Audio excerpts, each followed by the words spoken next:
बता दें कि सुदर्शन न्यूज के घुसपैठियों के विरुद्ध संघर्ष और उसके बाद प्रधानमंत्री मोदी को उन्हें देश से बाहर भगाने का ऐलान इसी 15 अगस्त को उन्होंने किया था। हम 15 अगस्त की बात क्यों कर रहे हैं और पीएम मोदी के 15 अगस्त के उस दौरान जो पीएम मोदी ने ऐलान किया था वो क्यों कर रहे हैं, ये हम आपको बाद में दिखाएंगे। लेकिन उससे पहले आप देखिए कि पीएम मोदी ने 15 अगस्त के दिन घुसपैठियों को लेकर क्या कुछ कहा था। मैं आज देश के सामने एक चिंता, एक चुनौती के संबंध में आगाह करना चाहता हूं। षड्यंत्र के तहत, सोची समझी साजिश के तहत देश की डेमोग्राफी को बदला जा रहा है। एक नए संकट के बीज बोए जा रहे हैं और ये घुसपैठिए मेरे देश के नौजवानों की रोजी रोटी छीन रहे हैं। एक घुसपैठिए मेरे देश की बहन बेटियों को निशाना बना रहे हैं। ये बर्दाश्त नहीं होगा। ये घुसपैठिए भोले भाले आदिवासियों को भ्रमित करके उनकी जमीनों पर कब्जा कर रहे हैं। ये देश सहन नहीं करेगा। और इसलिए मेरे प्यारे देशवासियों, जब डेमोग्राफी परिवर्तन होता है, सीमावर्ती क्षेत्रों में डेमोग्राफी में परिवर्तन होता है, तब राष्ट्रीय सुरक्षा के लिए संकट पैदा होता है। देश की एकता, अखंडितता और प्रगति के लिए ये संकट पैदा, सामाजिक तनाव के बीज बो देता है। और कोई देश अपना देश घुसपैठियों के हवाले नहीं कर सकता है। दुनिया का कोई देश नहीं कर सकता है, तो हम भारत को कैसे कर सकते हैं? हमारे पूर्वजों ने।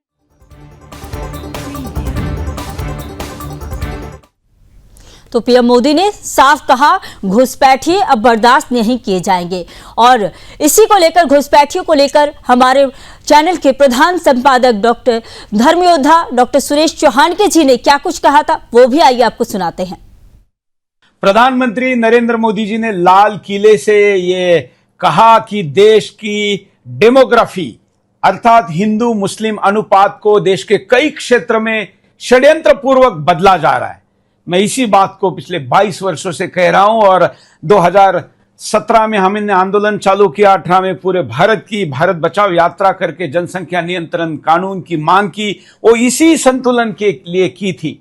साथ में मैं पुनः धन्यवाद करूंगा प्रधानमंत्री जी का कि उन्होंने घुसपैठ को भी मुद्दा बनाया और वो देश के पहले प्रधानमंत्री बन गए जिन्होंने लाल किले के प्राची से इस बात को कहा। सुदर्शन के प्रयास धन्य हो गए कि हमने इन बातों को जब कहा था तो लोग हमारी मजाक उड़ाते थे, हमारी बातों के हेट स्पीच कहते थे। मेरे ऊपर इतने एफआईआर है, उसमें से ज्यादातर एफआईआर इन 2 बातों के लिए ही है।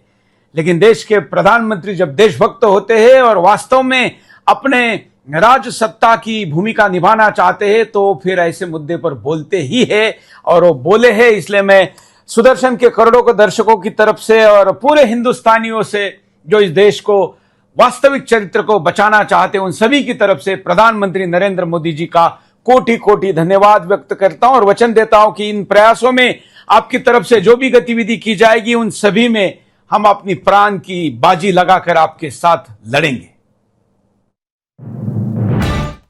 तो आपने सुना, धर्मयोद्धा डॉक्टर सुरेश चौहान जी ने प्रधानमंत्री मोदी का धन्यवाद किया, क्योंकि सुदर्शन न्यूज लगातार जो है घुसपैठियों के खिलाफ आवाज उठाता रहा है। और उसी को लेकर जिस तरह से 15 अगस्त के दिन पीएम मोदी ने सीधे लालकोट से कहा कि घुसपैठिए अब देश में बर्दाश्त नहीं किए जाएंगे, चाहे वो लैंड जिहाद हो, लव जिहाद हो, किसी भी तरह की जिहाद जो है वो देश में बर्दाश्त नहीं की जाएगी। इसी को लेकर जो है बड़ा असर बरेली से देखने को मिला है। खास तौर पर योगी आदित्यनाथ की पुलिस पहले भी सक्रिय थी, लेकिन अब और ज्यादा एक्टिव हो चुकी है। पैजामे और दाढ़ी वाले घुसपैठियों के साथ साथ अब बुर्के वाली घुसपैठन भी नजर रखी गई है और उसका सार्थक परिणाम बरेली में देखने को मिला। जी हां, खबर उत्तर प्रदेश के बरेली से, जहां थाना प्रेमनगर पुलिस ने एक सनसनीखेज खुलासा करते हुए बांग्लादेश से आई 3 बहनों को दबोच लिया, जो लंबे समय से फर्जी पहचान के सहारे भारत में रह रही थी। आपको बता दें कि बरेली पुलिस की इस कार्रवाई में मुख्य आरोपी मुनारा बी और उसकी 2 बहनें शामिल हैं। दरअसल मुनारा बी ने तो फर्जीवाड़े का ऐसा खेल रचा जिसे सुनकर हर कोई दंग रह जाए। वास्तव में पुलिस जांच में खुलासा हुआ है कि मुनारा बी ने 3 भारतीय पासपोर्ट बनवा रखे थे और उन्हीं पर सालों तक विदेश यात्राएं करती रहीं। आपको यह भी बता दें कि मुनारा बी मौला नगर बरेली की रहने का दावा करती थी और खुद को मोहम्मद यासीन उर्फ कल्लू की पत्नी बताती थी, लेकिन असलियत में वह बांग्लादेश के जिला जैसोर खुलना की मूल निवासी निकली।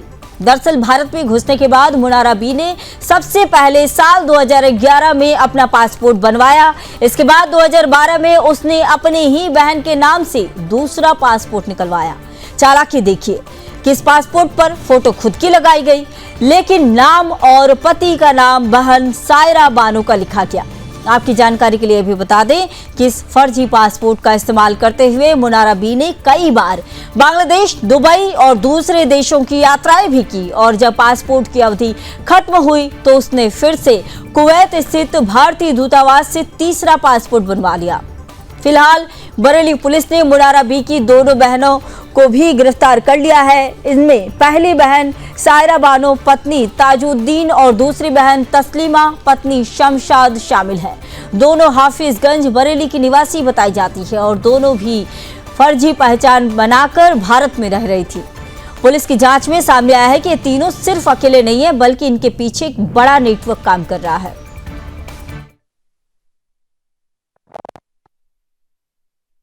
श्रीमान वरिष्ठ पुलिस अधीक्षक जनपद बरेली के निर्देशन में थाना प्रेमनगर की टीम ने LIU लोकल इंटेलिजेंस की मदद से 3 बांग्लादेशी मूल की महिलाओं को गिरफ्तार किया है। इनके नाम इस प्रकार हैं: मुनारा बी वाइफ ऑफ यासीन, वर्तमान पता थाना प्रेमनगर; सायरा बानो और तस्लीमा, वर्तमान पता हाफिजगंज थाना। इनका जो मूल पता है बांग्लादेश में ग्राम सीकरी, बेनापोल, जिला जैसोर है। पूछताछ में इनके द्वारा बताया गया कि लगभग 1970-72 में बॉर्डर पार करके मुनारा बी नाम की जो महिला है वह भारत में आई थी।